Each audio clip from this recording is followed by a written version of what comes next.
Hello and welcome to podcast number 4 of Experience Your Potential. I am your host, Stephanie McKidd, and today we are joined by Jessica Santonato. Based out of Toronto, Canada, Jessica is the co-founder and managing partner of Syndicate 33, a social enterprise that delivers a mentorship program to young adults who have the desire to make a positive impact on the world. Prior to her leadership efforts, Jessica left an abusive marriage and started her entrepreneur journey in New York City while raising her 3 young kids all on her own. She has been featured in various media such as Cosmopolitan magazine and Rogers TV, and has provided insight to government organizations and police on gaps in the judicial system when it comes to protecting the safety of those who've experienced domestic violence. Jessica has mentored women and children of abuse and improved lives of adults affected by trauma after her own experience of domestic violence, rape, self-harm, and abuse.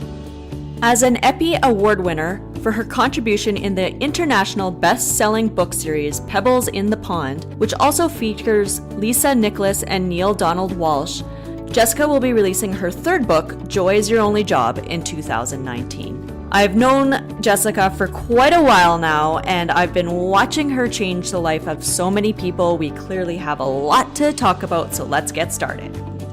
Hi, Jessica. How are you doing today? Awesome, Steph. How are you? I'm doing pretty good. Before we got on, I gave a little bit of an introduction to where you've come from and where you're going and all that kind of stuff. And I would just like to let everybody know where we met. So about, let's say, 5.5 years ago, I went to Toronto from Calgary to partake in something called Fem Camp. So it was with Monica Brandt. If you don't know who she is, she's a major fitness model, and she was huge back in the day when fitness modeling wasn't a thing, so like big. And so she put on these camps, and it was a lot of fitness, and we did posing and we did all sorts of things to get us ready for fitness competitions, but there was also a lot of talk about confidence and struggles and all those kind of things. That we sat in a group and kind of told our stories. And I met a lot of amazing people from that group, one of which was Jessica. And I just remember you being such a quiet, like it took me a few days to a full day probably to even meet you. And then to hear what your story was, I think everybody was just completely blown away of where you'd come from and what you were doing at that point. It was just tears, right? It was What you had gone through was just insane. So, and then it was funny over the few years, like we kept in contact a little bit, but you weren't very much on social media. And then all of a sudden I see that you meet this guy, and all of a sudden, like, you are coming out of your shell, you're building these businesses, and it's just so encouraging to, I think, anybody, once they hear your story, that you can go from wanting to be kind of hidden and just want to hide to changing the world. So that's why I asked you to be a guest today, and I'm so excited to have you. I've given a little bit of the explanation, but I'd love to hear from you kind of where you've been and where you are now, which is amazing. Yeah, and thank you for that, Steph. And it's so funny because when you said meeting at the Fem Camp 5 years ago, and I'm thinking, oh my gosh, what did I look like back then? And I was just so different, right? Shorter hair, way shorter hair, and I had braces on as an adult, and it's just so crazy. But it's funny you say that about just being this quiet girl. I almost feel like back in my elementary school days, right? Like little quiet girl in the corner. But the funny thing is, Fem Camp was actually one of the first events that I ever stepped into after coming out of my quote unquote hiding, which I'll get into. So it totally made sense. So even you hear saying that is like sharing what I used to be like. In my mind, I'm like, yeah, it totally makes sense, because I was still in that phase of learning to trust again and learning to trust people, being in a room full of women, which I felt suffocated by for a long time. So, but I mean, even as a kind of like a backdrop to the story and how that all came about, you're in Alberta. I'm a prairie girl. So, did you know that, by the way? No, I'm from Winnipeg. Where are you from? Edmonton. Yeah, I was Oh, there we go. Yeah. born and I guess we kind of switched. Yeah. So born and raised in Edmonton, and good home and everything. And I decided around 15 years old that my life was boring, and the allure of street gangs started coming onto my radar.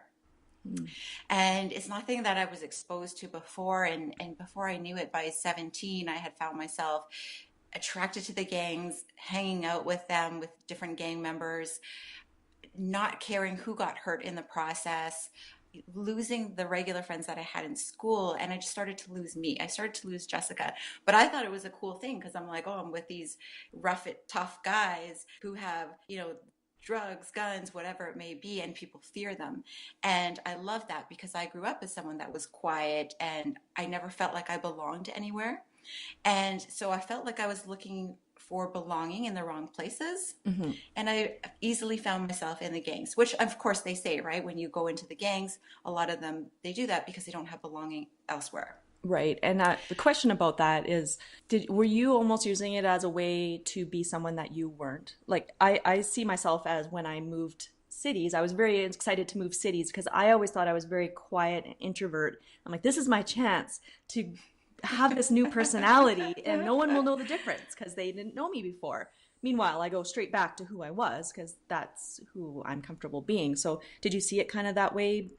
I saw it that way in that I grew up as that shy kid. Hmm. And I feel like growing up in Edmonton, the fact is, growing up as an 80s baby, the school I was in, about 300 kids, I can count on two hands how many Asian kids were in the entire Mm, school of like 300 people. That was right. the reality back then. And so never fitting in there, never feeling like I fit in, still growing up. And so I think for me, being labeled the shy kid or the crybaby, oh, Jessica always cries. And so it's for me, the gangs just gave this, because other students, other people around me had feared them, it gave me that sense of power. Hmm. And so I love that because it Right. was like, oh, well, now you're fearing me. So it was almost like Hmm. taking that power, turning the tables. Right. If that makes sense. Yeah. Sorry for the interruption. No, no, no, all good. And, before I knew it, then I just started getting, went from one guy to meeting two guys to meeting three guys, because mostly guys in the gang. And before I met this one guy who later became my husband, I was gang raped by a number of guys there. And that was, I mean, it's one thing to be raped. Hmm. And I mean, it's so common these days, and not that it makes it right or normal or anything like that, because it's not. Back then, as a 16-year-old gang raped, I remember being in the room and I remember guy after guy coming in and they wouldn't let me go. And I knew that they had guns in the apartment. And I remember just begging this one guy. He was the oldest guy out of all of them. And I just said, when he came in, I was like, please, like I was already in tears. And I said, please don't do this. I said, just please just tell them, just act like you did it. And that's it. And I could kind of sense the compassion Hmm. that he had, and he was like debating, and I'm like, please, like just tell them that. And I was lucky that he Wow. decided to leave. All the other guys, no, but he did. And I was like, I think that was one of my earliest memories of seeing someone else have compassion for me, just seeing someone else on a humanity level, the way Hmm. he looked at me soul to soul through my eyes. And after that, I mean, I stayed in that lifestyle. And then one night I had a friend, actually. I had enough with home, right? Hmm. Again, not like I had a terrible home. Hmm. And one of the guys, I don't know what sparked it, but I said, you know what, I had enough. And one of the guys called me on my cell and said, you know what, I'm going to come pick you up.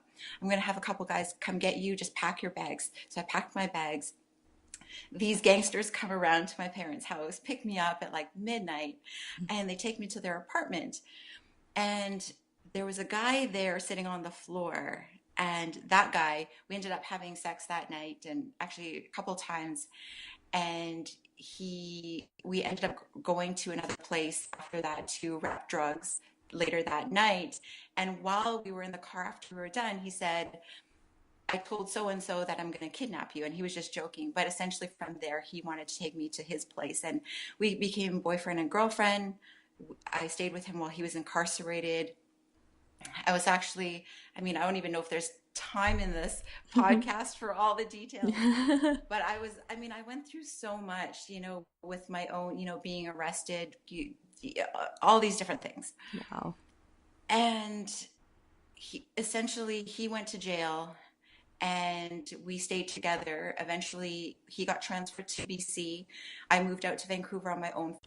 So as I remember, even just saying that, I remember that at 17, actually 18, I had just turned 18, and I ended up getting married to this guy in jail in Alberta at the penitentiary there, which is crazy because now as a mom of two girls and a boy, it would drive me nuts if my girls said that, right? And I'm sure you Right? as well. Like, Yeah. imagine your daughter said that. Like, Yeah. who the heck are you getting involved with? Totally. And it's not like or my dad had met him at that time. And what's nuts about that too is they knew who he was, and they would actually see his face on the news, on TV, and in the newspaper. Isn't that Oh my crazy? gosh. And then to know, like, my daughter is marrying, he was on a national wide warrant, get that.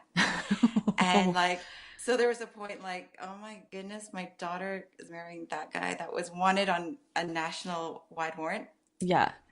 Crazy. That's your daughter now? Or that No, was that was you? me. That Okay. was me. That was you. Okay, good. Oh my gosh. I don't know if I would be talking to you right now if that was my daughter. So I got married to him in Alberta, in jail, just me, him, a lawyer, and an inmate as a witness. And we conceived in jail and had a child just before he got out of jail, like 2 months just before he got out of jail. And this was in BC by the time he got transferred there. And we continued this life, and I knew that he was in a life of crime. It wasn't Hmm. like I had no idea, of course, and I supported that. At the same time, have to say that the marriage was one that was abusive. So it was verbally abusive right from the beginning. Hmm. And even when I called him out on that, the first few months we were together, he would laugh and he called me, I won't say the names because it was pretty harsh, but he called me a name for saying that, that was abusive. And he said, "You think this is abuse? This is nothing." And so, I cried in silence and I had no one to turn to. He was also someone that was a gang boss. And that's the easiest term that I can Hmm. say for people to understand without going into the technical parts of it. And so he basically ran the city and he had a lot of contacts, and he would have not police investigators, he would have private investigators follow me sometimes. He would have guys on the streets that he would hire, keep an eye on me. So I always felt like there was nowhere to really turn to, Hmm. whether it was before he got out of jail or after.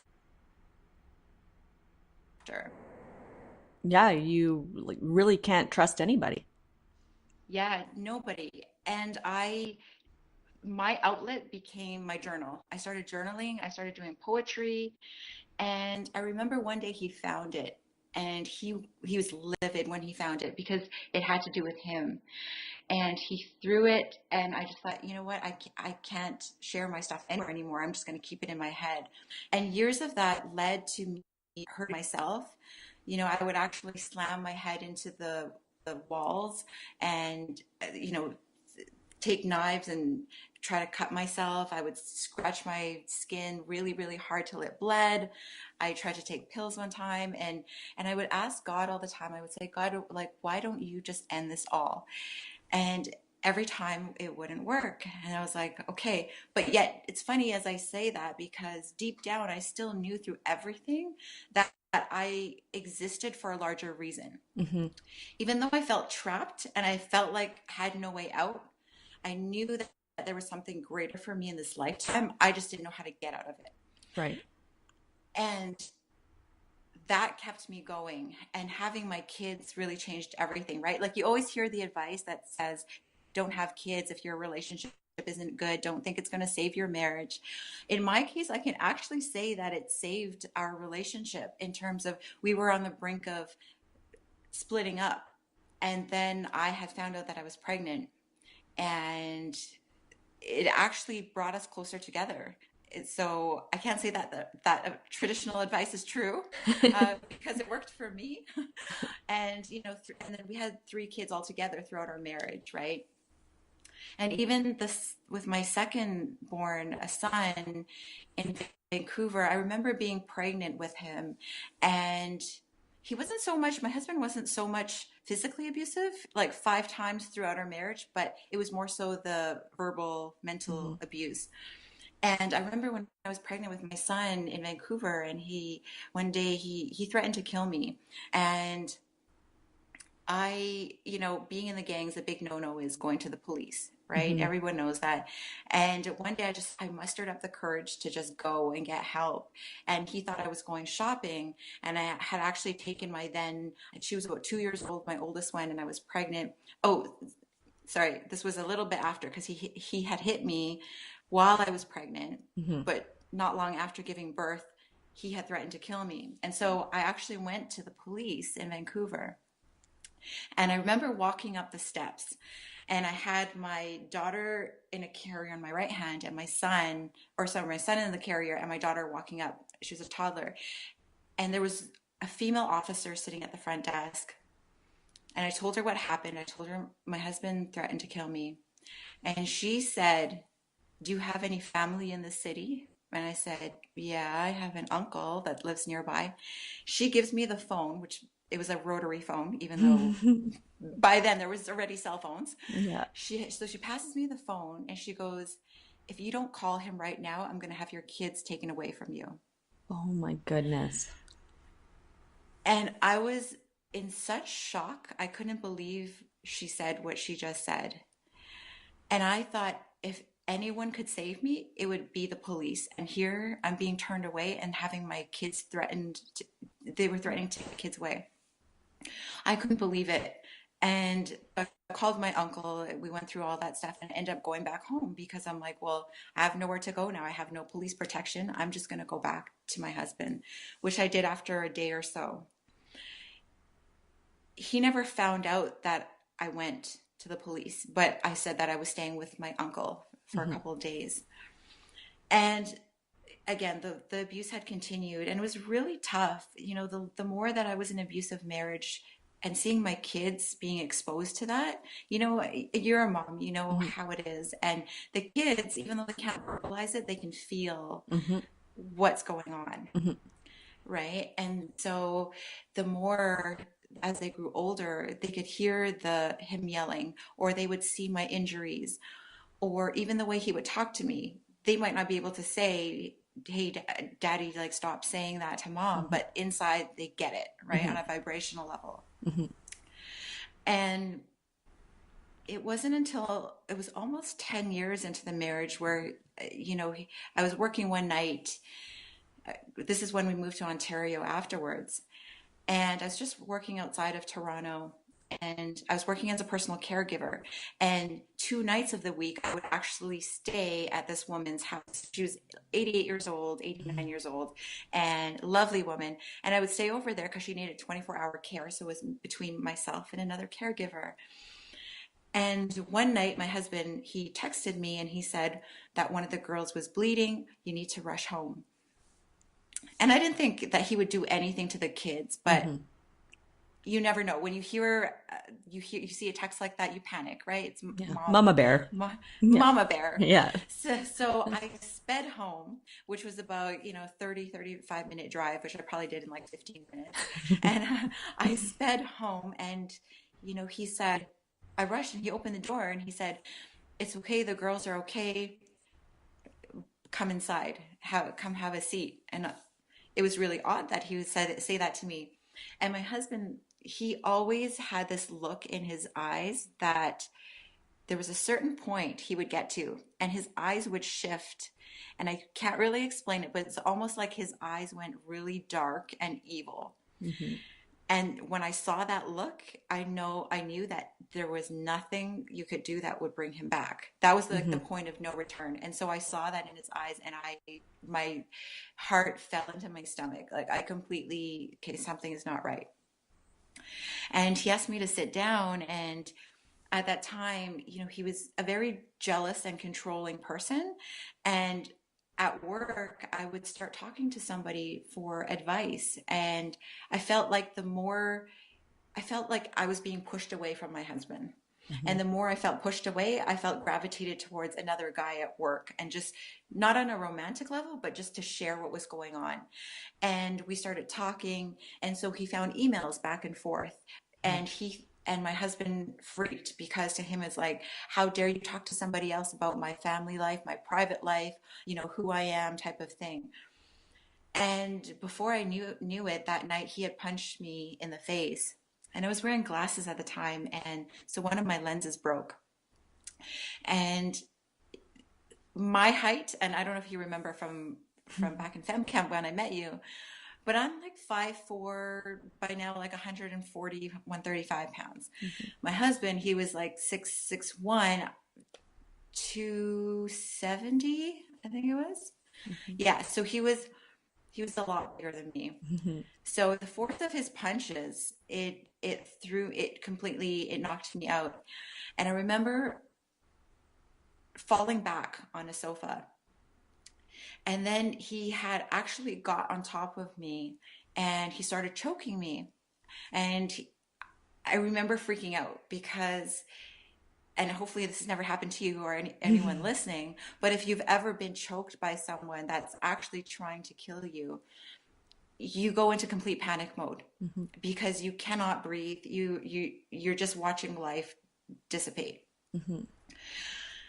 And I kept gasping for air, and I had lost consciousness the first time. And I came to, and I saw the room just spinning, and what I had been through the punch, just from the punch alone, and him choking me, I had actually wet myself. Like, and when they say,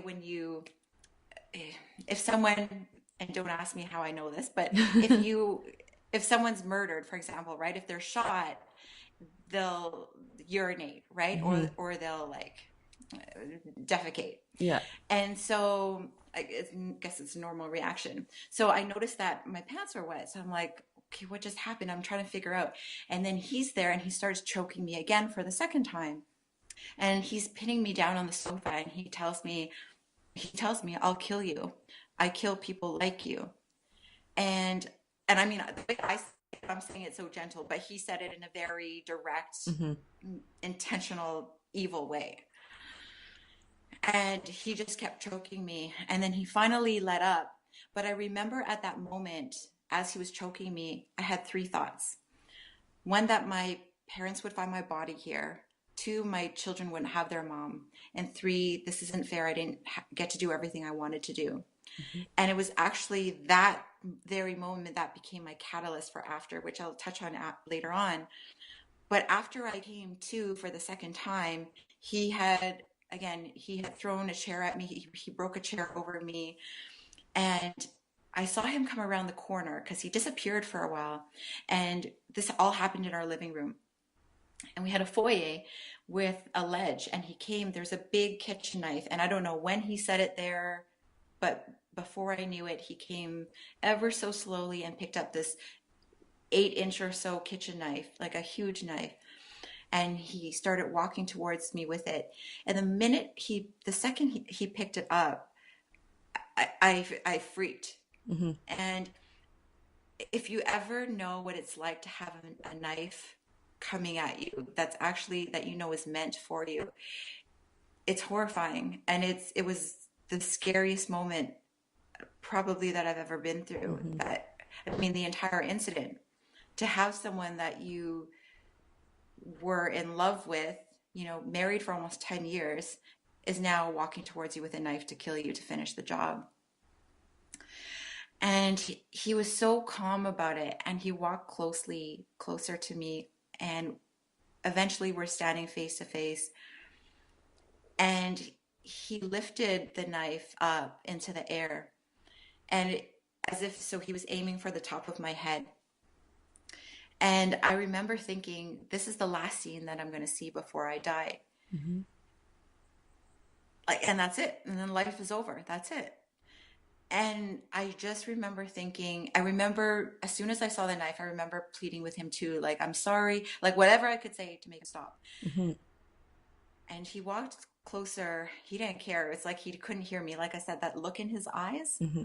nope, gone. So he just kept walking to me, and when we were face to face and he had the knife in the air, I just braced myself. I remember just squeezing my eyes really tight and hoping that it wasn't going to hurt too much when I felt the Oh, knife go in. goodness. And to be in that moment, like, I'm just so, as I share that with you, I just get taken right back to the room, Mm-hmm. and that, yeah. And I remember bracing for it, and I felt the knife actually go in my head. Like I felt it Mm-hmm. penetrate my skull, and he did it really fast. He just did like this in and out puncture. And when you're in such, by that time, I had already been punched, I had been choked. So much adrenaline had been pumping through me that I didn't feel a thing. Mm-hmm. I felt the motion. I felt the actual, you know, if you're frozen, right? Like if you go to the Mm-hmm. dentist and you get a freeze and you feel the motion of it or the Mm-hmm. pressure, but you don't actually feel a pain. And that's what it was like. Right. So the adrenaline, it acted as my morphine, I guess, or my, Mm-hmm. lidocaine, whatever you want to call it. And so I didn't feel the pain, but I felt the knife. And then all of a sudden he stopped, and he backed away. And of course I'm thinking the worst, and I'm in complete shock. So I don't even know what I was doing. I know I was completely shaking. And he had stopped, and he went around the corner. And mind you, by the way, all this time the kids, this is about 3 in the morning by now or so. So the kids were upstairs sleeping while this whole Mm-hmm. thing had happened. And I remember thinking, I hope they do not wake up and see this. So he had disappeared, and I knew that he had stored a gun in the house. I actually thought he went to go get that when he disappeared. I Mm-hmm. thought he was going to come finish me off now with the gun, or he's going to kill himself or something. And then the weirdest thing happened. He took a wet cloth and he threw it at me, and he goes, clean up. And he had put the knife down by then, and I was bleeding. So we had this sliding mirror closet Mm-hmm. in the foyer, and I could see the damage that was done. So, I mean, my hair was chopped off from the knife. My teeth were chipped. My face had all this red, purple dots all over Oh, it.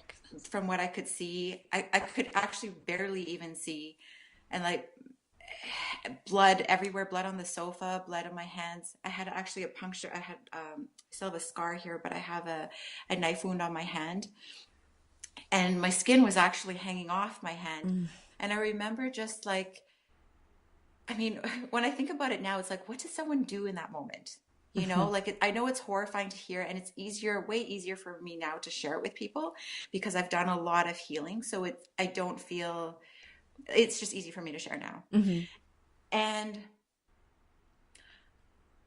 he threw me the towel, and he told me to clean up. And he just said, do you understand that our family is broken right now? And he was basically blaming it on me. And I didn't have much to answer to him. I just remember keeping always an eye on him and wherever he was walking in the house, because I didn't want to keep my back turned towards him. And because there was one point where I just was trying to escape the front door, and he wouldn't let me. And he said, go, you can go. And my mom instincts, my mama bear was like, no, I'm not leaving my kids. Even Mm-hmm. though I had just experienced this violent attack, I'm not leaving my kids. And he said, you can go. And I said, no. And so he was just calm. And then he left. So we had two cars, and he had taken the second car, and he was gone. The minute he left, I ran upstairs. I thought, okay, this is it. He probably went to go get the gun. He probably went to go kill himself, something. I don't know. Mm-hmm. I ran upstairs. I grabbed my kids. They were so confused. Back then, they were really young. And grabbed their toys, grabbed some blankets, threw them in the SUV, and I sped out of there like so fast. And I just said, I think my daughter, my oldest, she was like, "What, Mom? What's going on?" And I said, "Nothing. Something bad just happened, and Mommy's hurt. We have to go." And they could see my injuries, so I think they kind of freaked out.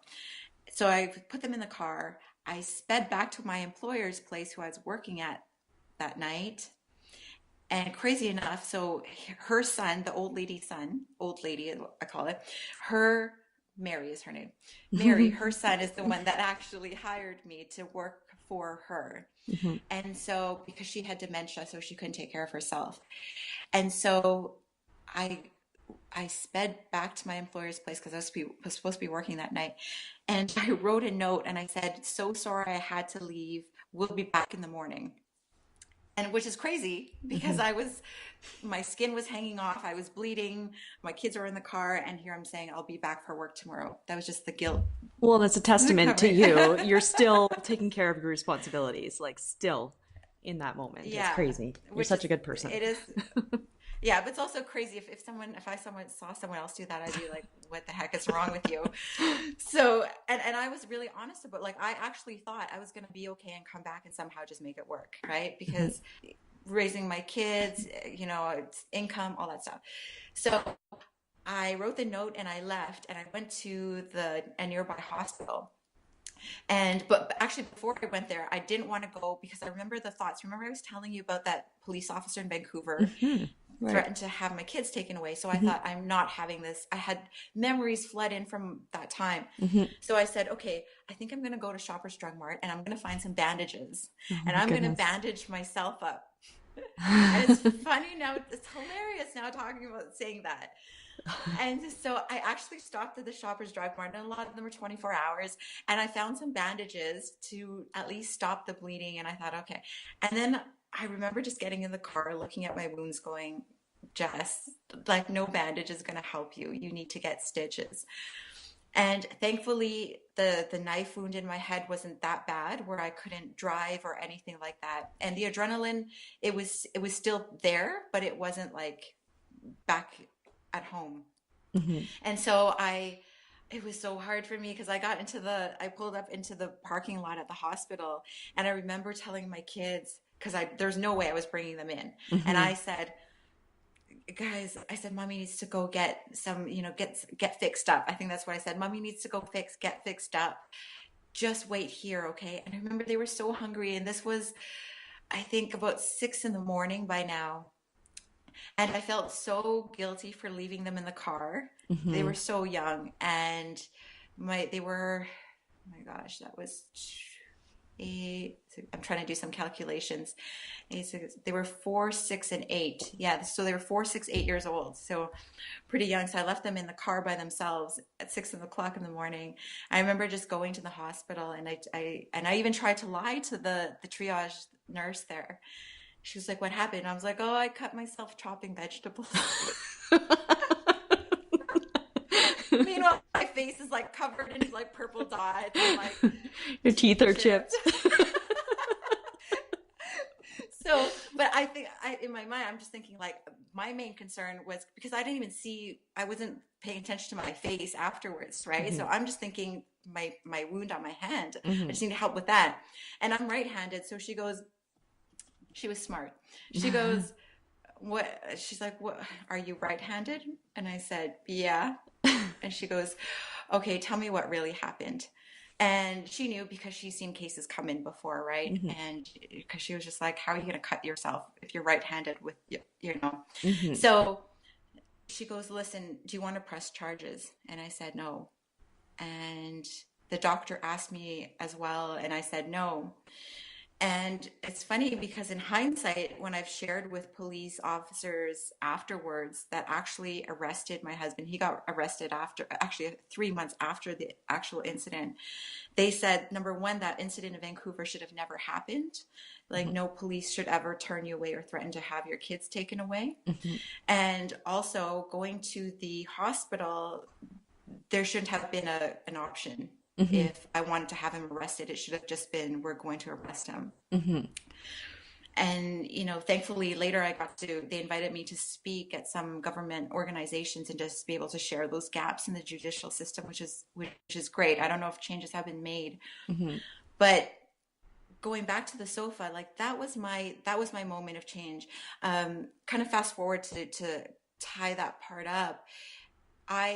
We didn't have the funds to be able to hire a nanny to watch the kids. We decided that we would live separately, that he would go live somewhere else, my husband, Mm-hmm. and we weren't decided if we were going to work things out together, but at least he would go live somewhere else. And he was freaked out that I was going to call the cops that time. And then it just became where a conversation with him where, you know what, we don't have money to pay someone else. I'm just going to live in the house with you. And that was, talk about PTSD. Mm-hmm. Every day I felt like when I was washing dishes that he was going to come behind me and stab Mm-hmm. me. And I would jump and I would drop dishes, and it was a horrible feeling. And then Mm-hmm. it came a point where I said, I can't do this. And I was seeing a psychologist at the time, and it was very rare for me to get help. Mm-hmm. And I was seeing a psychologist, and there was one day I was talking to her, and she said, "You know what? Just go to the police. What would happen? Just if you went there, just say, this is what happened. What would happen to him, to your husband? This is Mm-hmm. the incident that happened. Just see what they say." Mm-hmm. Okay, well, I'm driving to work one day, and I'm driving to work and I'm thinking about it, but I had already passed the police station. Mm-hmm. And I'm telling you, Steph, something like some divine force took control of my steering wheel and turned it around. And I just drove back. I drove to the police station, Mm-hmm. and I walked in and I told them what happened. And I said, "Well, what would happen to him?"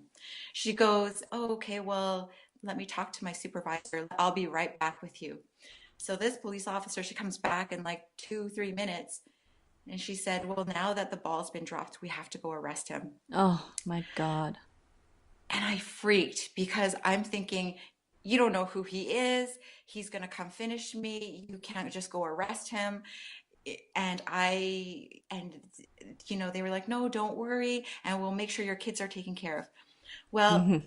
I guess they did a whole background check on him. So they got reports from Alberta. They sent a whole slew of police to the house. They arrested him, and they stayed with my kids there while he was arrested. And they took him in. And you know, looking back, I'm glad that that had happened. Mm-hmm. But um, yeah, it's just so interesting, and I'm hesitating because I'm being brought to different memories Yeah. as I'm talking about it. But he stayed in jail. He was trying to get out. He didn't even know that it was me that called the police, Okay, right? He good. told me after. He said, "I would have never imagined it was you who put me into jail." And when I shared this with someone after, they said, "No, you didn't put him into jail. He put himself into jail." Exactly. And the crazy thing is, and if anything, and even people that are listening to this that know about abusive relationships or that are in an abusive relationship know that there's this cycle, this back and forth. I forgive you. Let's get back together. Let's make up. Okay, yeah, kiss, kiss. And then something happens again. And Mm-hmm. that was true for me. Mm-hmm. And so while he was in jail, I had I was actually visiting him without my lawyers knowing. I had hired a legal team, but behind their back, I would go visit my husband in jail. And the plan was that I was going to recant my statement and get him out of jail. And we were going to get back together. And then the guy that I worked for, that has the mom, the older lady, he was so great. He was a blessing in my life because he said, "Jessica, you started something, you need to finish it." And he was the one that helped hire this top lawyer team Mm-hmm. in Toronto. And they sat down with me one night. They had like a come to Jesus talk with me this one night, like midnight, in their offices downtown Toronto. And they were both fathers. And they said, "Jessica, he is not a good husband and he's not a good father." And it's so simple, but that helped Mm-hmm. me say, "You know what? I need to, yeah, I need to just let this go." Mm-hmm. And from that day forward, they said, if you want us to be your lawyer, you cannot go continue to see him in jail. And that was it. It was Mm-hmm. like, that was the start of a new chapter for me, and actually leaving a relationship that was abusive, that was violent. And for me, I look back and I think he wasn't just your Joe Blow down the street. This Mm-hmm. was someone that grown men feared. This was someone that a lot of people feared, and he had hurt a lot of people. Mm-hmm. And he was known as an enforcer, as much as he'll say otherwise, and that's a different story. Mm-hmm. He was known as the enforcer of the gang, Mm-hmm. which basically carries out, the dirty, Mm-hmm. not so nice stuff. So I thought, if I could get out of this, I know that a lot of other women, I mean, and guys, there's a lot of men too that get abused, Mm-hmm. can get out of their situations. I knew that I was here. You remember I was saying that I knew I was here for a greater purpose, and I didn't Mm-hmm. know why. So later that became, okay, maybe I could start sharing this. And it took me a long time to share this. Like, even Mm-hmm. speaking to you now compared to when you and I met 5 years ago, a massive difference. I probably, I can't remember what I said, during FemCamp, Mm-hmm. but I wouldn't have gone into details as I am now, or been No. as comfortable. Mm-hmm. And so, yeah, so just over the years, been able to share it. And I knew that I wanted to help make a difference in other people's lives. And that's really just transpired over the last few years. Mm-hmm. So, yeah, I feel like I've been talking for a long time about this Wow. story. You say that like you've become better at talking about it, and like that's so true because at Fen Camp, really all we knew was that you left your husband because he tried to kill you. And now, like, hearing the details of it was like, wow.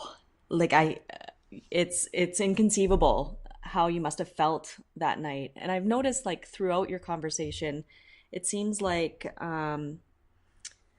did you feel, did you really love him that much and just didn't want to leave, or was he just a great manipulator in getting you to feel like you needed to come back all the time?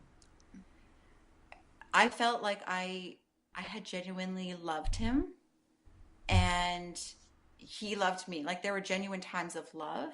Hmm. And it's funny because you'll hear people say, well, they truly didn't love you if they hurt you. Hmm. Never mind like trying to kill you, but that's not true love. But I can honestly say that there was genuine love there. Hmm. And even he passed away suddenly a few years ago, back in 2014. He was found dead on his dad's sofa, and people say, that's karma, good for him. He now good riddance. I even heard that.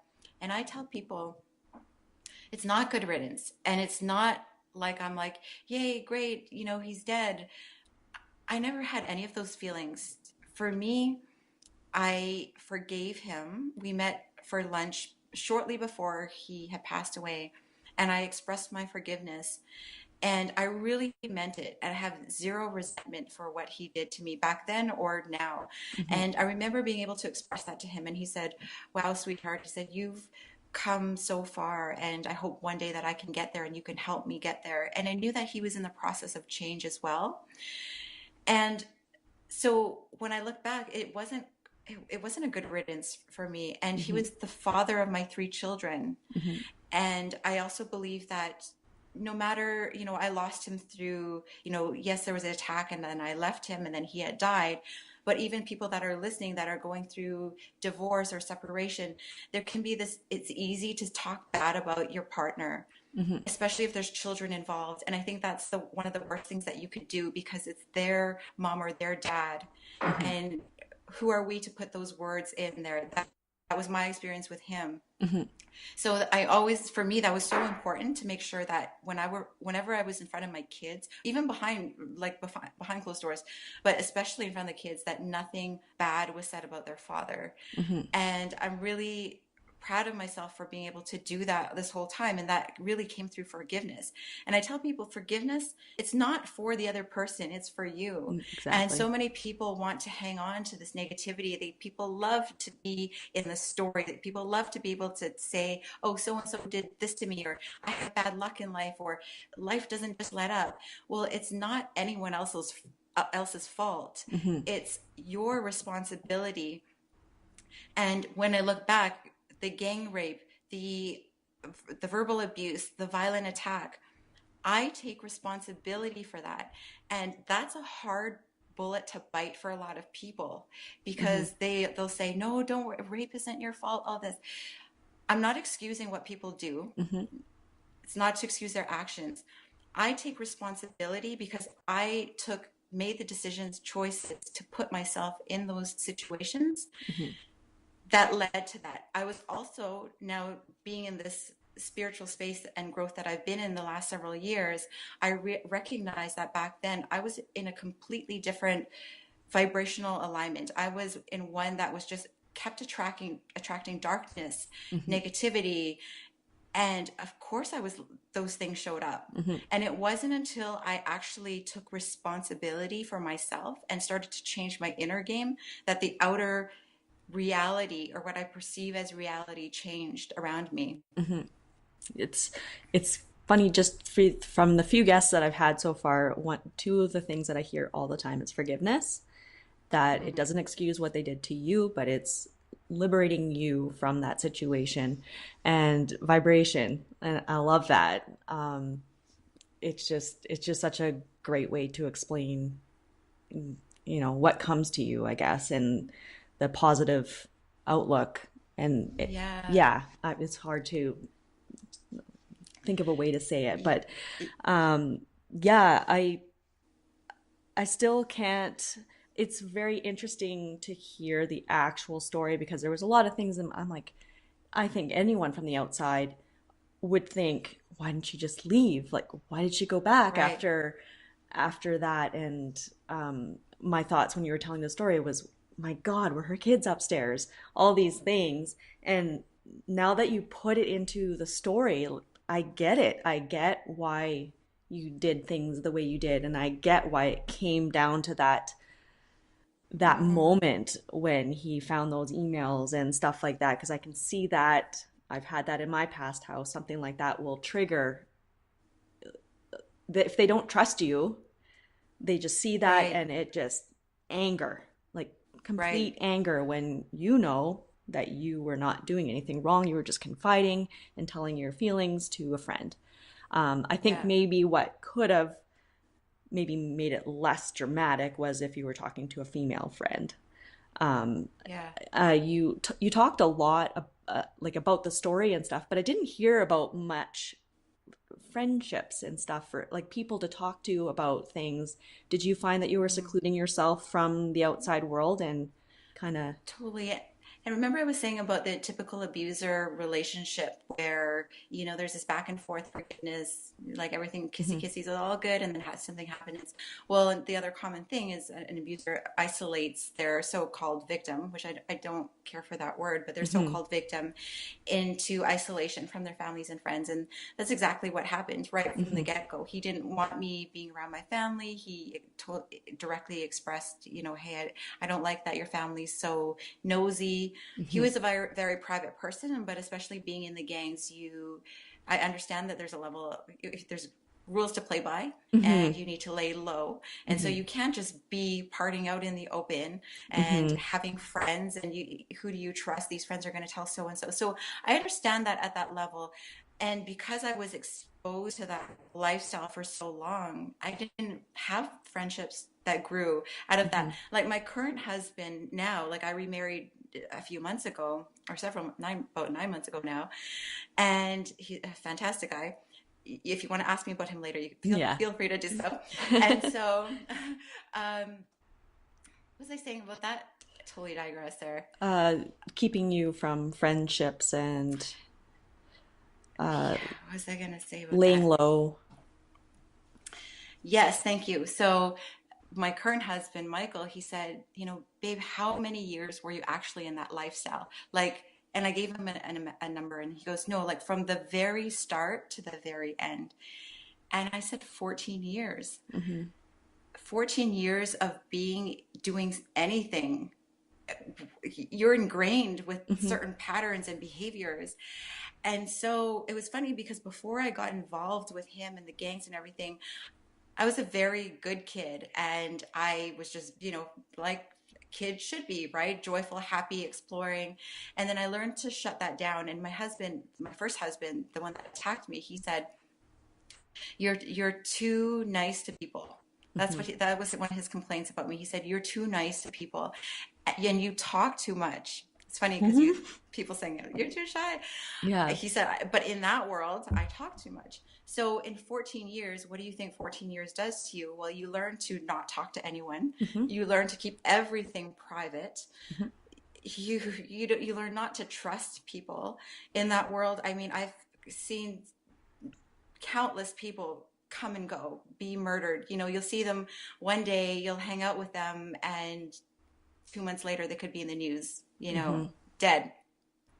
And I think that was really hard for me. And I grew up really fast. When he was first incarcerated, I was 17.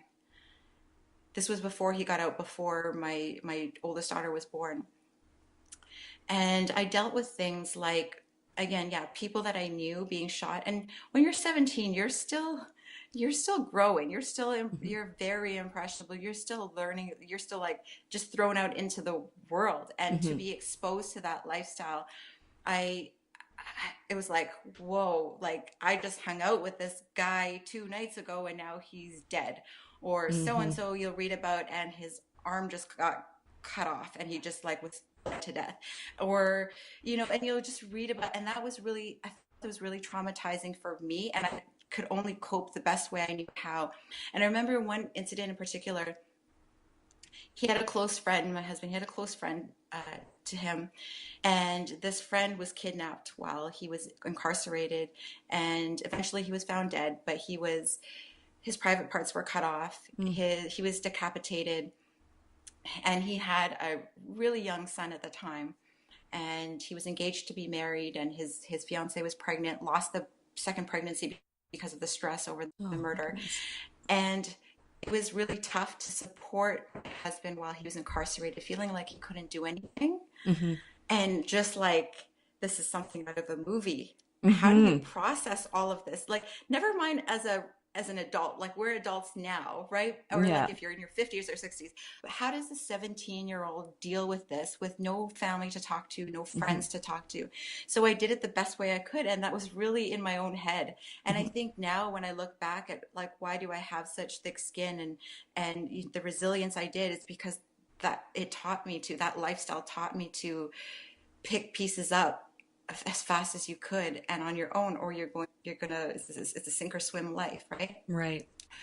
And yeah, and I wanted to touch on, just to backtrack a little bit. You had spoken about you understanding more of, people say, why don't you just leave an abusive relationship? It's so easy for outside people to Mm-hmm. say that. Mm-hmm. And on top of that, and I've only shared this with like 3 people, and I'm working on my third book, and I share it in there, so I'm happy to share this with you.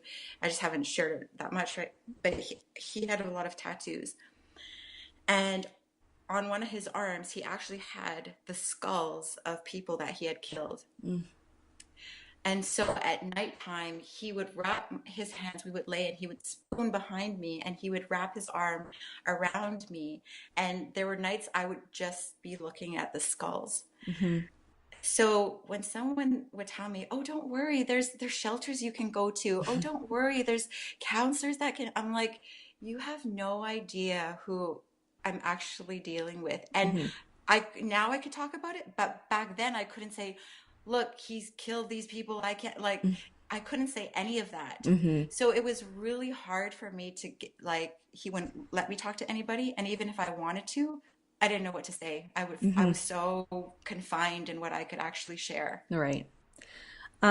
Question about in the early days when you first met him and were getting into your relationship, did you feel, because you were you were happy to be in the gang life at that point, correct?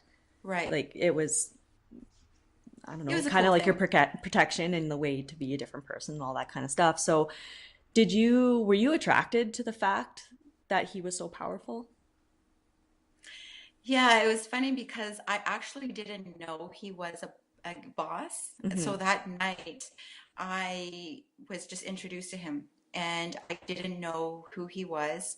I didn't even know who he was until later on. Even that night when we were at the drug house wrapping drugs, I had no clue who he was. I just thought he was just helping out. Mm-hmm. And it wasn't until later, I don't even know when I found out, but I remember just being around his apartment building too and seeing stacks of cash like in elastic bands all over and even in his jacket. And part of me thanks my mom for raising me right because I was never someone to go after money and just be Mm-hmm. like money. And I figured too he probably did that to test me. But Mm-hmm. one day he had left the apartment because what's it for him to have some stacks of cash, right, when you're in that world? Mm-hmm. So he had some tucked in his leather jacket and I was cleaning and I just happened to move the jacket. I'm like, why is this so heavy? And I just saw like stacks of cash and I was like, oh. And then I just left it there because I'm like, oh, that's just the work that he does. And I think that's part of what made him trust me because he Mm-hmm. said, and he told me later, he's like, yeah, most girls would have just taken the money and left. Mm-hmm. But, anyways, I digressed a little bit. Yeah. Yeah. Another question I had, and that's more for the parents out there who may be dealing with something similar. So you were not allowed to speak to your parents as much. I'm assuming they knew what was going on. As a parent, did they just what could they have done to help you? Oh, Is there wow. anything That's they a could good have done? question. So it's funny because my parents, they're actually, I'll give you context to this. My parents, they're Chinese background. And Mm-hmm. usually Chinese, they say is, strict background. My Mm-hmm. parents weren't because my mom, she's from Peru. My dad's from Malaysia, grew up in Edmonton, all that stuff. So when I look back, I think that I never had that strictness that my other friends did, but also they knew that I was associating with gang members. Mm-hmm. And I think it was one of those, you know what, I just need to let it go. There came a point where they stopped fighting. And in fact, my mom actually got cancer, I think it was about a year or two after I started all of this mess. And I blamed myself for the longest time for giving her cancer because of the stress. She debates it to this day. She says, no, it's not you. They say it's not you, but Mm-hmm. part of me still thinks there's a part of it that has to deal with that. So when I look back, like even going to her house and saying, we just got married this past weekend in jail, Mm-hmm. there was nothing that she can do. It's just I think when I look back and think about my parents, it was accepting it rather than trying to fight it. I Mm-hmm. think if I was to give advice to other parents who are listening in and they feel like their child is going through this, or maybe there's not enough connection, I think starting from today or as young as possible to keep communication open. I mean, lots of times you hear about communication, Mm-hmm.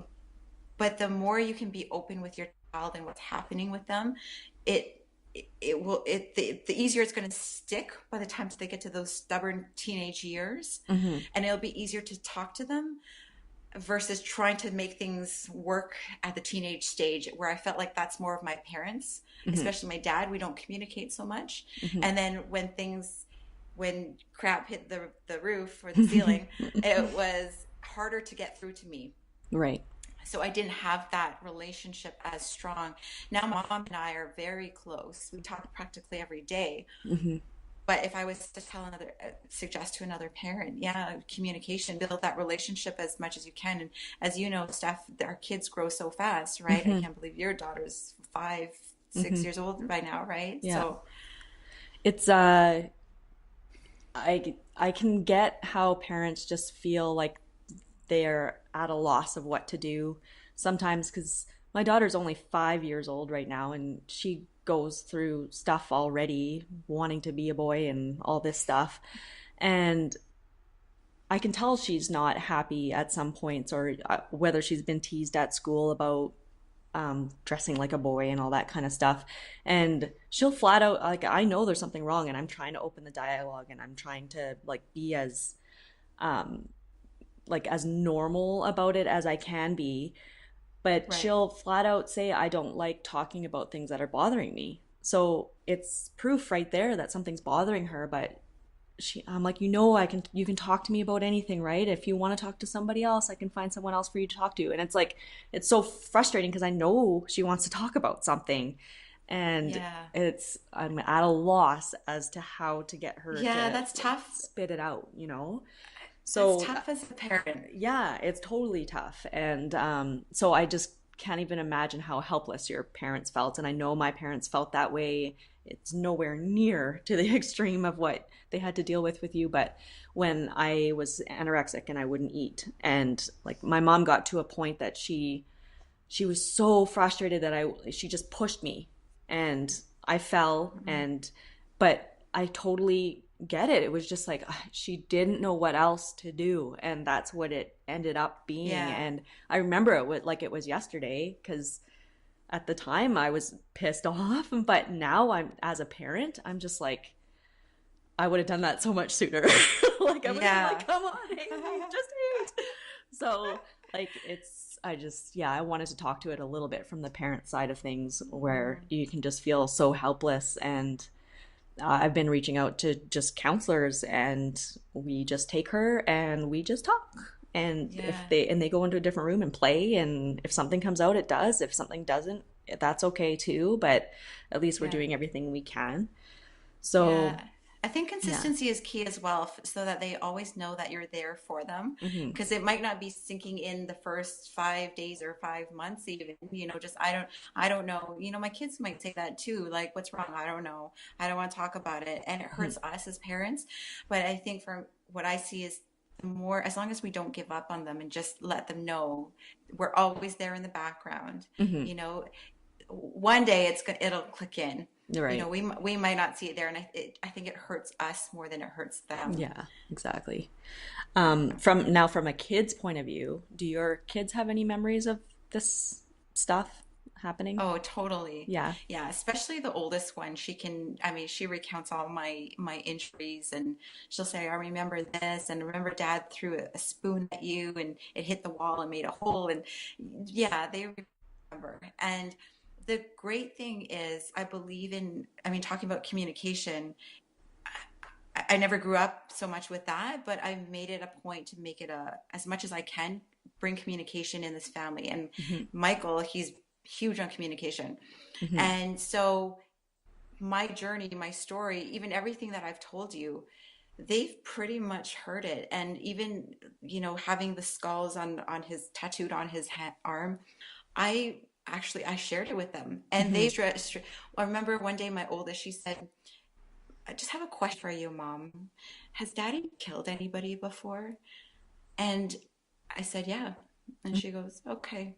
And that was it. Like, it was so simple. Like, she knew what kind of lifestyle he lived before, but she was just curious. And it wouldn't have felt right if I lied to her Hmm. in order to feel like I was protecting her. And I feel like that was like for me to like, just tell me the truth, even though I'm young.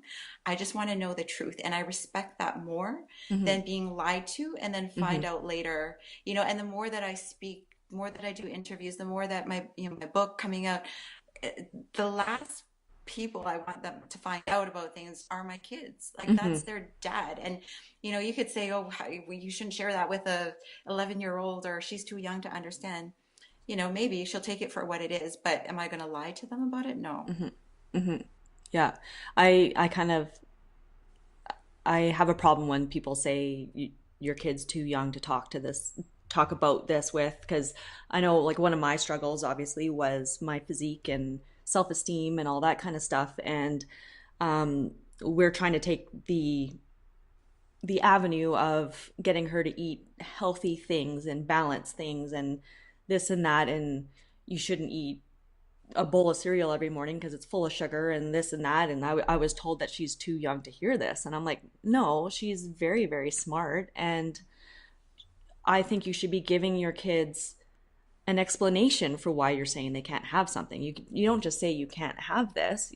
They have to Yeah. understand why, so that they can know that that's a good decision and I'm not just trying to be Yeah. mean, you Or know? because So, mommy said so. yeah, exactly. Like sometimes it gets to that point when she's like, "But why? But why?" I'm just like, "Because I said so." But I don't think any kid is too young to hear something when they kind of already know the answer, I think, and Yeah. they can feel it, and lying to them is not going to help anything at all, and them not Yeah. understanding why you're telling them something is just going to make things worse because they're going to rebel because they don't want to do that, type thing. So yeah, I totally agree with that. So I can talk to you forever, so I want to I want to get into like what you're doing now. So um tell me a little bit about Syndicate 33. I like, of course, you came out of the woodwork and you had this wonderful new Yeah. man. Actually, no, let's start with that. How did you guys meet? So we met at a women's trade show. So my husband at the time, he was a relationship coach Mm-hmm. and slash matchmaker. So Mm-hmm. he was a vendor. He was promoting his newest book at a women's expo just outside of Toronto. And it was so funny because talk about, I mean, in hindsight, right? I'm sure you have this too, with people and you're like, wow, you see how everything aligns so that you meet that person. Mm-hmm. So it was the dead of winter, and you know what Canadian winters are like. And it was January. So I get there. I drove like 45 minutes to get to this place. And I thought, nope, I'm not going in. Even though I drove 45 minutes, I'm like, it's too cold. Not going in the building. And it's so silly because it's like, you drove this far. And I was like talking to myself. It was like the angel and the devil debating with one another. I was like, Jess, just go in. No, it's too cold. Okay, just go in for a little bit. No, it's too cold. Okay, just 30 minutes. Okay, fine, I'll go. So I walk into the building. I was like, fine, I'll just stay a little bit. And I turn the corner, and he's the first person there as I turn the corner. And we connected. And it's funny because we actually belong to the same entrepreneurial group before that day. Mm-hmm. And he has such a strong Italian last name, right? So Mm-hmm. Santonato. Mm-hmm. And I was like, I know you from somewhere. And he's like, you do? And we were trying to rack our brains. And it's like, yeah, same entrepreneurial group, which is based actually in the States. So it was rare to find a Canadian, never mind seeing someone face to face. Mm-hmm. So we high fived. But then through conversation, I found out he had a girlfriend that he was with. And so in my mind, I'm like, if I hear girlfriend, I'm like, different compartment, you're off limits, out of boundaries, don't Yeah. even look at you like that. Mm-hmm. So I just continued on, but we swapped cards. And then 6 months later, we bumped into each other at a mutual friend's party. We didn't know we had the same mutual friend. So I came there early and he was early. And I'm like, what are you doing here? And he's Yeah. like, what are you doing here? And we ended up talking. And I later found out that that night he ended up breaking up with his girlfriend. Mm-hmm. And because he was a relationship guy, I asked him some relationship questions, Mm-hmm. and he gave me some advice. And then he knew I was looking. I said, I have needs. I'm only 30 something. Mm-hmm. So in his mind, he's computing, oh, she has needs, I Mm-hmm. just got a relationship, da, da, da. Yeah. So the smooth guy he is, he messages me on Facebook and he's like, hey, what are you looking for in a guy? And I was like, well, if I give you all my specifics, I'm going to be too picky. So here's the general description. Yeah. And then I said, you know what, screw it. Here's my exact. And I gave him like down to a T what I was looking for. And he's like, oh, I think I know a guy for you. Can you meet me for tea next week? And I said, sure. So we went for tea. And after like an hour and a half, I'm like, okay, so where is this guy? And then he's like, okay, so I have a confession. The guy is me. And he's like, I just figured you got out of a relationship. I got out of a relationship. It's not the best time to jump into something, but you have needs and I have needs. So let's see what happens when those needs get put in the same room together. Oh, that's so awesome. So, and like I said, the last time I had seen him, he had a girlfriend, and I didn't know they broke up that night. So I still saw him out of bounds. Mm-hmm. So for my mind to compute, I was like, wait a second. Because then he told me Mm-hmm. that they broke up. But I was like, okay, I'm pretty sure it's a yes, but give me a day because my mind just needs to catch up to what's happening. And he's like, Mm-hmm. okay. So I told him the next day, I'm like, yeah. Sure. Aw, that's Let's just awesome. jump into this. Yeah. So we were actually just seeing each other for needs for like 5 months before he actually asked me on a first date. And it was Wow. so funny because we were laying there in bed one day and he goes, I don't even know what your show is rated. So anyways, Oh, it's rated R. so we're laying there in bed after sex and he's like, so I got this question for you. Do you want to go out on a date sometime? And I was just like, yeah. It's about time you And spend some money on me. I know, right?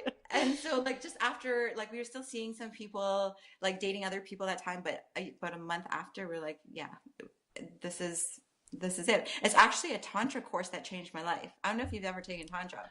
Well, it was funny. I was going to ask about that too because I remember my relationship was going through trouble and I had Yeah, contacted you because you guys were putting those courses together about, sex seminars. yeah, and it was like connecting with your partner. And Right. my partner and I had no connection, and it was a lot to do with jealousy and blame and all that kind of stuff. And so I had contacted you about it, and of course I think our relationship was just way too far gone. But I'm still interested in hearing Yeah. what you guys had put together. Yeah, so we were doing sex and intimacy workshops together for singles and couples, and just more so because people would think, oh, so it's about techniques, and we're like, actually, that comes at the advanced level. The basics is actually communication and opening up with your partner and establishing that connection. So we were talking more from not necessarily tantra, Hmm. but it was a spiritual connection and not just, I said to people, like I said, look, if you're just looking for techniques, you might as well go open Cosmo. You might as well go on Google and find Hmm. the answers there. We're talking about something different. And vibration, we talked about vibration earlier on in Hmm. this call, aligning with someone that's the right person for you and not just sleeping with anybody, all for singles and for couples. And for women, I did women's workshops and especially worked around traumas, especially because I had been through rape, and there was a lot that I worked through personally, and I knew that there's a lot that I can share with women. Hmm. So I did workshops around communication, breaking down those barriers, just tuning in sexually and sensually. Those were a lot of fun. And I've actually had a number of women ask me recently for more, Hmm. when's your next workshop? Are you going to do some more things? So I've been looking to revive certain Hmm. programs. Yeah. I still love it. It was just that Syndicate had become my focus. And you had Hmm. asked about that. So Syndicate 33 is Yeah. a social enterprise that my partner and I, great friend Ria, we founded together. And essentially what that is, I mean, to keep it simple, Hmm. it's we want to see a world that leads with love and compassion. And I know that can sound woo woo, I know that can sound pie in the sky, Hmm. but that's essentially what it is. And so we thought, okay, well, how are we going to do that in our own ways? And so the best way for us was a social enterprise where we started with Kampala. So we work with young adults in emerging economies that want to make a difference in the world in communities that don't have hope or very Hmm. little hope. So for them, it's a slum in Kampala, Uganda, that women have been affected by rape, domestic violence, and abuse. So we're doing a workshop there this summer, and we're leading nine currently nine women there. Hmm. So we don't see them as any less than us. Hmm. We don't see them as, oh, poor Africans, or they're any less deserving. No, they're completely our equals. And if you see these ladies, they're amazing, Hmm. amazing leaders. Hmm. And so we've just been collaborating with them, and creating with these women. How can we help what the community needs? How can we help give them that? And so on the revenue generating side, we're going to be doing crowdfunding launch soon. So I Hmm. can't really speak about it here because it's still under wraps, Hmm. but we're doing that to help fund that because we just saw that the nonprofit and charity models they're not sustainable, Hmm. and we didn't want to keep relying on government funding or please give us donations Hmm. in the long term, right? And Hmm. a lot of NGOs run into that issue. Right. So that became our baby, and just being able to collaborate with other thought leaders who also align with seeing a world that leads with more love and compassion, Hmm. and understand and appreciate energy, and that what you vibrate, that's what you attract. Right. And this world, since being in it, earlier I touched upon changing your inner game so that your Hmm. external game changes. And when I made that transition, when I made the choice to a conscious decision to change how I was from the inside out, Hmm. everything changed. Like everything. It almost feels like the person I just talked to you about, the attack and the domestic violence, that was a Hmm. completely different person, even though it was me. Yeah. So I am so blessed right now to be surrounded by other thought leaders that are doing this work. I'm really appreciative that being in Toronto is amazing for entrepreneurs because you have so many people, heart-based, that are just wanting to make a difference in the world. Hmm. And it's so easy to do that here. So I'm really thankful for the network that I have. And yeah, yeah. So that's kind of Syndicate in a nutshell. Yeah. So with that, do you travel to Uganda to see these Yeah. ladies? Okay. Yeah, so we've been training them every second week for the last 9 months or so. And then we're actually going there in person to complete some training with them and then Hmm. to facilitate the workshop. We're actually having them do the workshop and then we just fill in where we Hmm. can because it's not about us. They live there full time. Yeah. And here's the thing I got to say is a lot of nonprofits, a lot of charities, they love to just do a one-off thing or go in there. This is the reality. Hmm. A lot of Westerners love to fly to Africa, Hmm. say they did something great, pat themselves on the back, take a picture with a poor African, and say, look at me, and splash it over social media. Hmm. Yet that child doesn't know the currency that their photo holds in the Western world. And that's what Rhea and I we find disturbing. We're not aligned with that. And so it's making it about them. It's not about us. Sure, we founded Syndicate 33, but it's so not about us.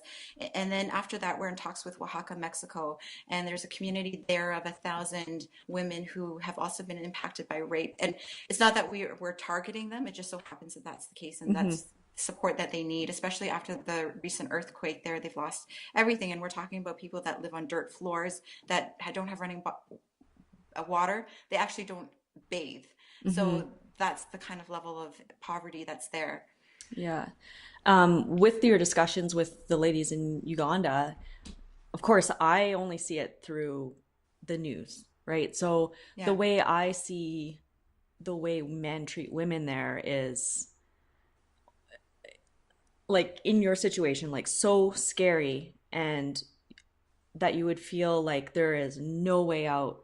I'm curious as to how they've suggested that you can help them. Like, what solutions do they have to that when it just seems like that's what their community's like? Yeah, talking about that's a great question because talking about alignment, we've aligned ourselves with leaders who believe in this vision enough to stand in a space of love. And we're going into a male-dominated Hmm. country, a country where I don't know if they call it a prime minister or president, it's slipping my mind, but he just announced a few weeks ago that he wants to have oral sex banned. So there's people that get tortured and murdered for speaking out on women's empowerment. Now we can either focus on that or we can focus on being the love and spreading the love and helping these women. And so if we can just focus on that, it's it's not that we're naive. We're not going there naively, Hmm. but really just focusing on the positive work that we're doing, the intentions that we have around it. That's the best we can do. If we're sitting around thinking like, oh, this is going to happen, or but what about this, or this person's going to think that, we're going to be stuck so many times along the way. And I mean, this can apply to anywhere in life, right? You could be stopped by so many different things, or you can say, you know what, this is who I am, and I'm just going to do it. Like, Hmm. I'm just going to show up this way. Hmm. And we're not trying to force anyone to do anything. We're not trying to change anybody if they're not ready to. It's Hmm. like, look, this is the vision we have if you align with this. And there's a lot of women there that are wanting help. So Hmm. we're not coming in there as some Westerner saying, you got to be this way. Hmm. This is what an empowered woman looks like. If a woman there feels like she's empowered as is, all power to her. That's Hmm. awesome. We're not going Hmm. to try to convert her. Same with Mexico, the organization that we're working with there, that we're partnering with, she told us that the ladies are literally, they're crying out, help us, we need help, we want you to come in. So the women that we're working with in Uganda, they're actually wanting help, and Hmm. that's important to us. Right. Awesome. So one of the questions, like, after all of your experiences, and there's been a lot of them, what do you would you say is the first step to fulfilling life after rough times? For fulfilling life. First, I think there's different steps and everyone has their own journey. And I would number one start with forgiveness. Because Hmm. forgiveness, I mean, we talked about that earlier, and Hmm. freeing yourself. Because if all you harbor is negative energy around you for the sake of having a story, not wanting to let things go, and a lot of people do this, Hmm. forget about it. And second of all, it's believing in yourself that you deserve something better, whatever your situation might be now, that you're meant to do something greater in this lifetime, Hmm.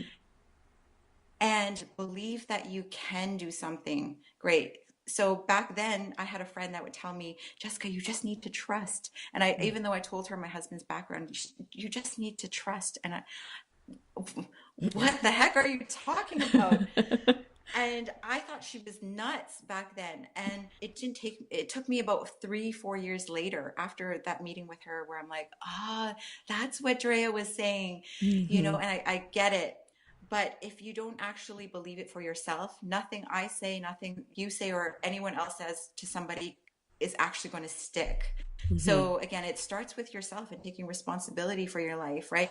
If you don't like how your life looks like right now, Hmm. you have the power to change it. Yeah. Stop blaming other people or different circumstances or things that happened to you 5, 10 years, 20 years ago. Hmm. That that doesn't matter. You have Yeah. the power to change that right now. Hmm. Yeah, and through any of the things that have happened through my life, I have that's something I really have to work on because I find I carry it with me, and like, I mean, I bring what happened in my first marriage into the second marriage into my relationship now because of the trust. Because of the Mm-hmm. trust that I lost through both of those and through the way that I was treated, and I'm like, I just gotta let it, like, I feel like I've forgiven, but because I'm Yeah. still carrying it with me, I know that I haven't. Yeah. So, yeah, that's Something I'll say something to that, that too, Steph, yeah, is, when you say, for example, okay, I don't know if you can see, yeah, so if, say, for example, if you're here and can I say your partner's name? yeah, Or okay. Jeff. So if Jeff, just checking. Yeah. So if Jeff has 100%, like, don't doubt that he loves you, right? Yeah.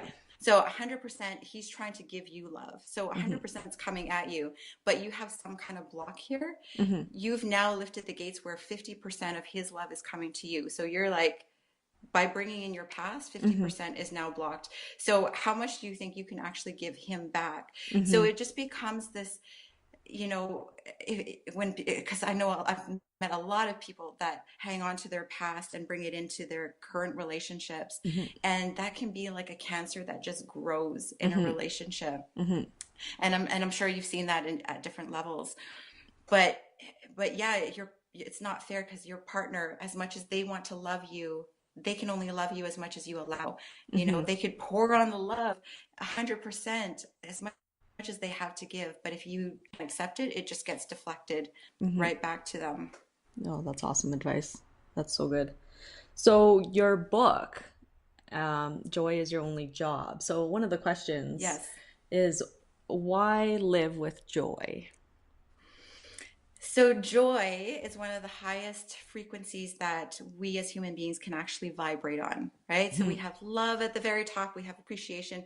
Some people like to say gratitude. I prefer appreciation, and we have joy.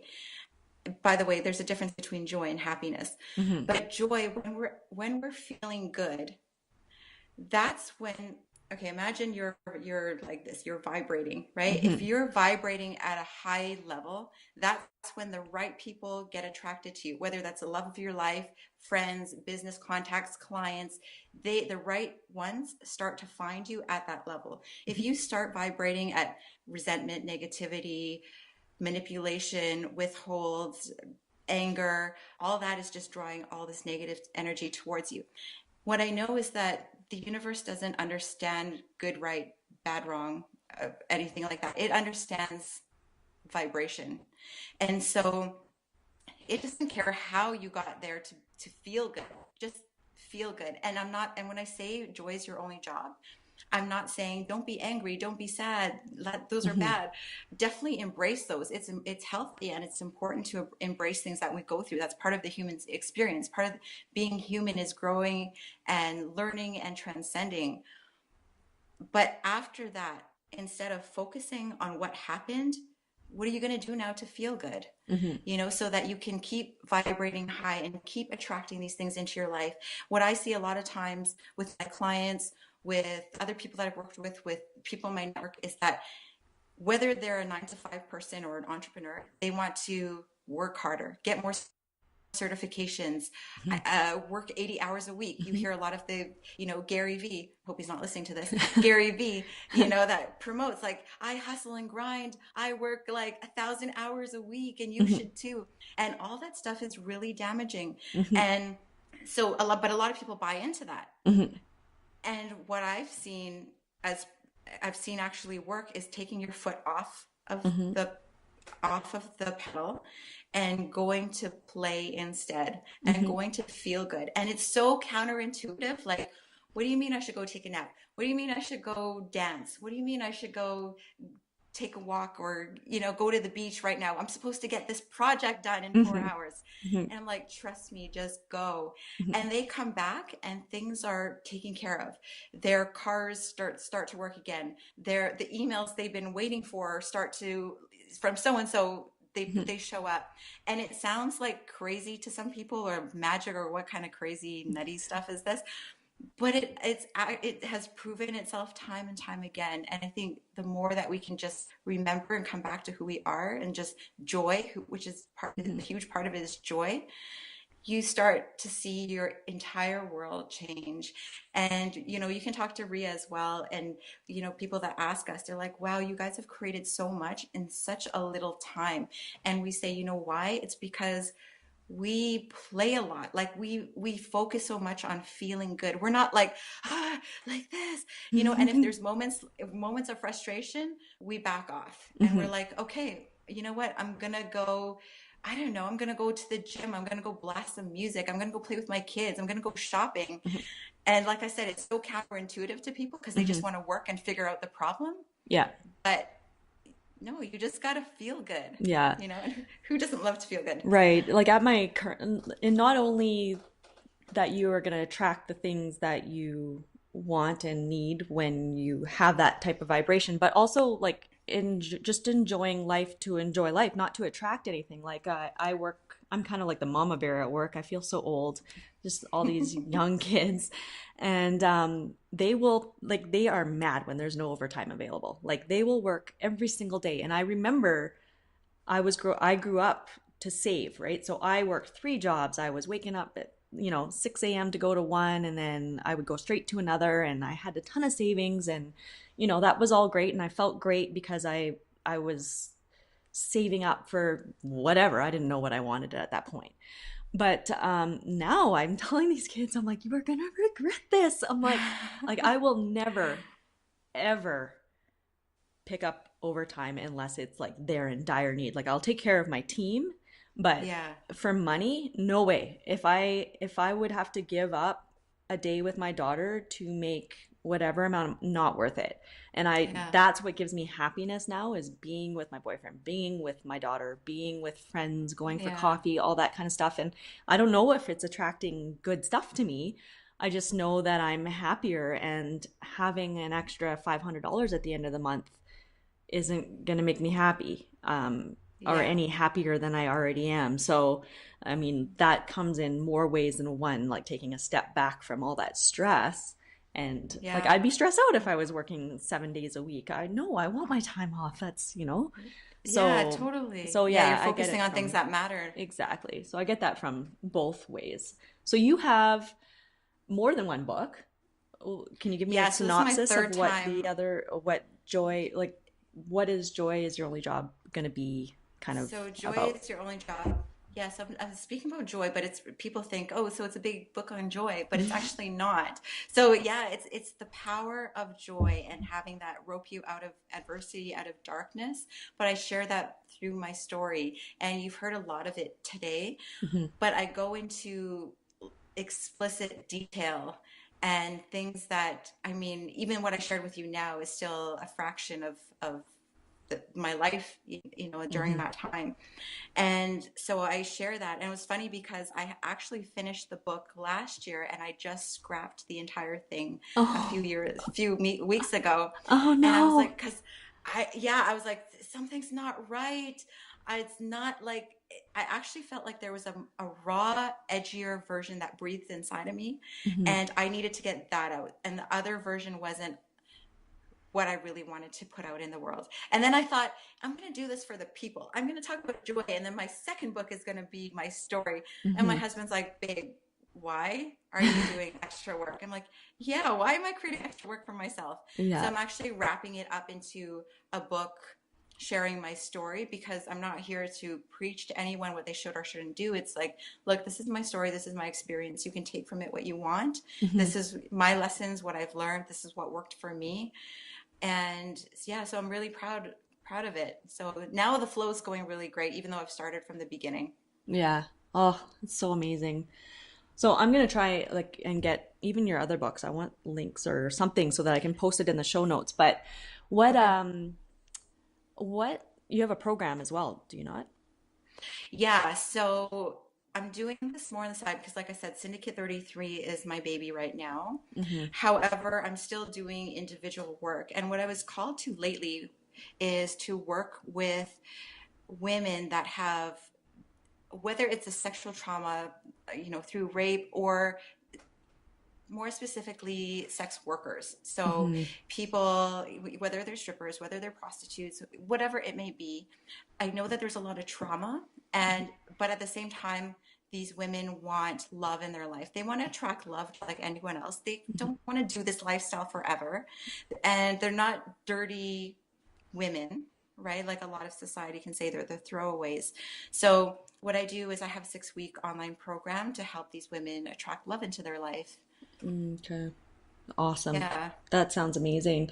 So through working with these types of women, like that, rape and prostitution, anything like that, Yeah. do you find a certain trait that comes along? Like, how do they feel about themselves? How do you find that they're feeling about themselves that pushes them towards putting themselves in these situations?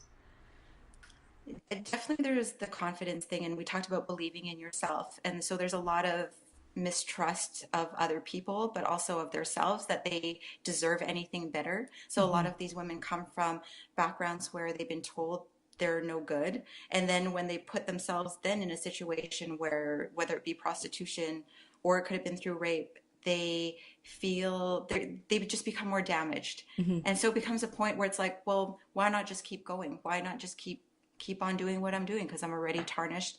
I'm Hmm. already so-called damaged goods. No one's going to want me now. Hmm. And it's hard because men don't take those women seriously. It's like, oh, you must be this horn dog, or you must be, you want sex all the time, or you must be, or I can do whatever I want to you because you do XYZ work. Hmm. When and that really bothers them Hmm. because they're just like anybody else. And there's actually a lot of escorts that, and I'm just using that example that you'll see that you would never ever think that they're doing that because Hmm. they just look like your next door neighbor. Right. Wow. You would never, you would be so surprised, like, what, her? But it happens all the time. And honestly, when I say your next door neighbor, like you can look down your street and be like, no way. But yeah, Wow.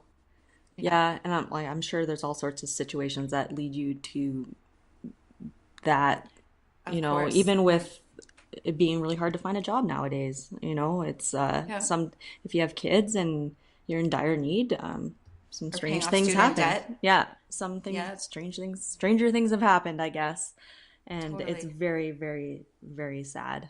I hate Yeah. hearing that. Um, Man, it's such a great conversation with you. I have one last question, so that I ask everybody.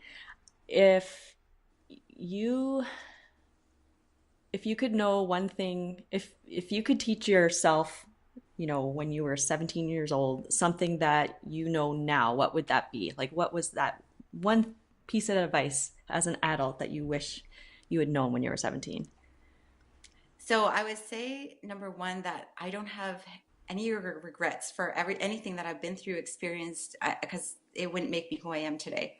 One thing though I would have loved to know earlier is energy and how energy works, vibration, frequency. And I think with the shift of the planet now, we're starting to see more consciousness and awakening. And of course, there's a lot of people that, and Steph, I don't know where you sit with this, but there's still a lot of people that think that's woo-woo stuff, or so-called woo-woo or crazy. But the more that I understand it, the more that I understand energy, the more powerful I see my life to be, and the more that I see I can change my reality. Like I have that power, which is really cool. And I'm not quote unquote victim to any of my circumstances. I can change that. And that's really cool. I think of Doctor Strange. Did you see that movie? No, I haven't. It's a I have to Marvel see it movie. apparently. Yeah. Yeah. And Doctor Strange, he's got like, he's one of the very few mainstream movies that they actually show frequency and energy. What was it? Did you watch Black Panther? I haven't seen it yet. You haven't seen Yeah. Black Panther? So Black Panther, they touched on plant medicine. So I think even those talks right now, it's more acceptable than before. Before it was just closed off esoteric circles, closed behind the door witches, whatever you want to call it, versus now I think more people are talking about it. Yeah. So definitely energy for sure. Yeah. That's awesome. And I sit in I don't think it's woo woo, but I do need to know, I need to learn more about it.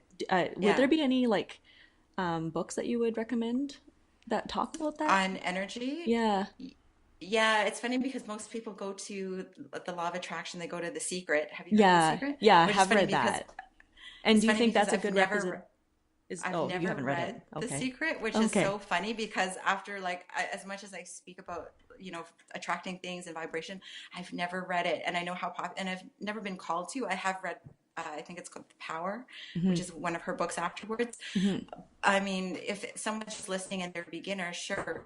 I would just say The Secret only because I know a lot of people have vibed with it. But what I do know is that that's not where it stops. There's a lot that goes beyond just The Secret. That's there for kind of the layman, the average person to understand. But there's so much more wisdom and deeper teachings that exist. I've been really gravitating towards Jonathan Amoret. He's a guy in the States, a former NASA scholar. He had a gag order for a long time, so he couldn't speak about things, but now he is. There's also a guy, Savan Bomar, and I believe he's in the States as well. His stuff goes a little bit more into deeper esoteric knowledge, and it's up to you if you resonate or not with it. But through that, what I get through his teachings is a lot of openings and a lot of whoa, okay, that makes sense. Oh, no wonder that, or so it starts to put those pieces in. And spiritual growth, it never ends, right? Like there's just so much to discover for ourselves. Yeah. So yeah. Oh, thank you so much. I know we went way over, but I didn't want to stop you from talking. You're just welcome. The amount of information we got from this talk is amazing. And I feel like I know you so much. I felt like I already knew you. When I started this podcast, I was like, I am going to call Jessica. No doubt in my mind. Yeah. But I had no idea how much you had to share and how amazing the things you are doing right now. You're an amazing woman. And thank you for taking the time to talk to myself and my guests. Oh, my pleasure. Thank you for having me. Awesome. Thank you so much and have a great week. Thanks. You too.